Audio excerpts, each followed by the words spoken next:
You're gonna hate me for this, but the reason why you can't stay consistent with anything you do in your health and fitness journey is because you have screwed yourself up in your head so bad that you now believe that no matter what plan you do, you can't stick to it. And the thing is, it's actually your fault as to why you're not consistent. You see, consistency isn't about doing something perfectly day after day, never skipping a beat. No. Consistency is basically showing up even when you don't want to show up. And showing up doesn't have to be perfect. You don't always have to be doing every single thing under the sun to get to where you want to be, to get to the goal that you've always wanted. Consistency is just getting out of bed even when it's raining, going to the gym. Consistency is making that meal even when you're tired and you don't want to make that meal. Consistency is going for a walk when you feel like sleeping in. That's what consistency looks like. And the reason why you're not consistent is because every single plan that you've tried has come from YouTube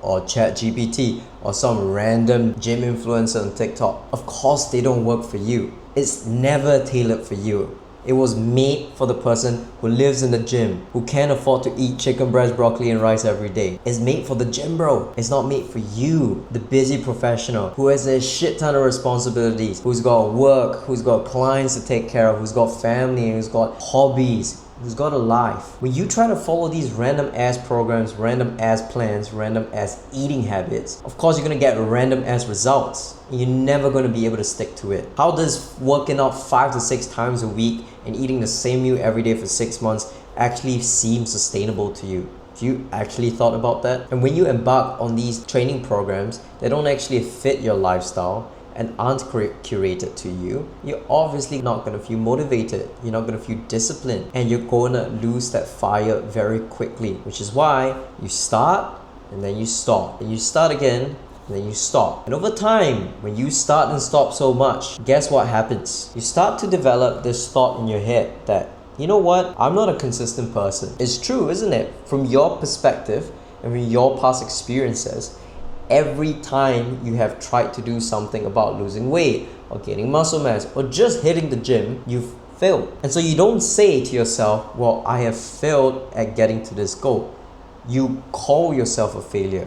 You deem yourself a failure and you say, I'm not consistent. The issue with the way that we label ourselves is that it becomes a self-fulfilling prophecy. The moment you identify yourself as someone who is inconsistent, every single thing you do will be aligned with the way you view yourself. So when it's time to go to the gym, you don't go. Why? Because you're not consistent. When it's time to eat clean, you don't do it. You eat like a fat cunt. Why? Because you're inconsistent. So you might think to yourself, well, now I guess it's just as simple as calling myself consistent, right? If I just tell myself I'm consistent, suddenly I'm going to be consistent, right, Sam? But that's also not true. It's not that simple. The way that you have to recondition yourself to not only view yourself in a different manner, but to also enjoy the things that you have to do to get to the health and fitness goals that you want, is to make the actionables so stupidly simple that it would be impossible for you to be inconsistent. Think about it. Instead of working out 5 to 6 times a week, if you only had to work out once a week or maybe twice a week for 30 minutes a session, how hard would it be for you to miss out on that? A lot less harder, right? That's the thing. If the actionables and the tasks that you have to complete are so much simpler with so much less friction, chances are you are gonna do these things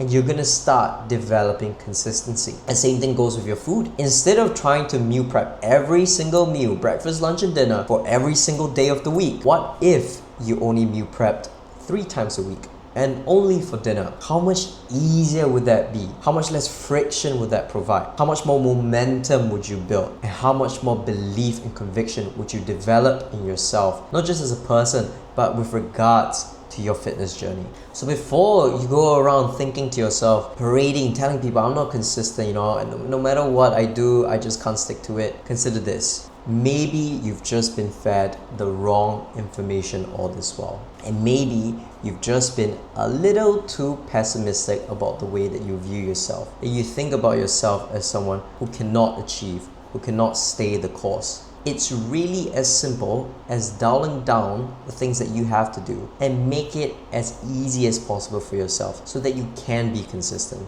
You can build that momentum. Personal story of mine, I have IBS, irritable bowel syndrome. And with IBS comes a lot of pain in my gut. One thing that really helps with IBS is meditating to calm the nervous system down and get the brain and gut a little bit more aligned. But I always struggled with developing this habit of meditating because in my head, meditating, to benefit off the effects of meditating, I had to do it for 30 minutes to an hour, and I had to be in a Zen-like state, really focusing on my breathing, not having any external thoughts at all, being like a monk. And because of that, because I had planted that seed of thought in my head that this was the only way to meditate and heal my gut, guess what? I never ended up doing it. Every single day I woke up, I was like, I'm not going to spend 30 minutes to an hour meditating. That's way too long. I'm going to go have breakfast. And every night before I went to bed, I was way too tired. I just didn't have the mental capacity to focus on meditating. And as a result, I always dealt with the repercussions of not doing so, which was having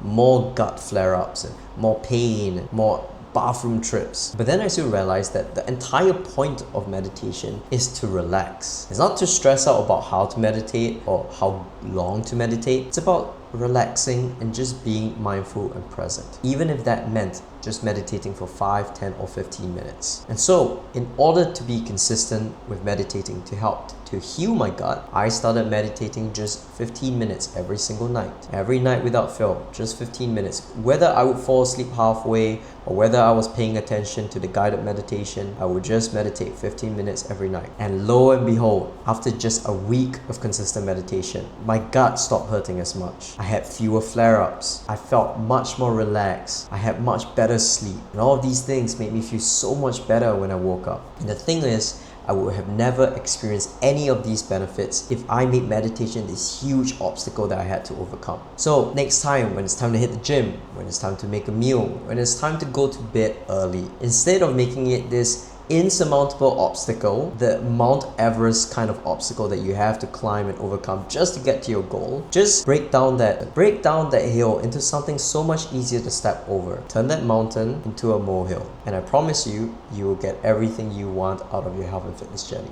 Catch you guys in the next one.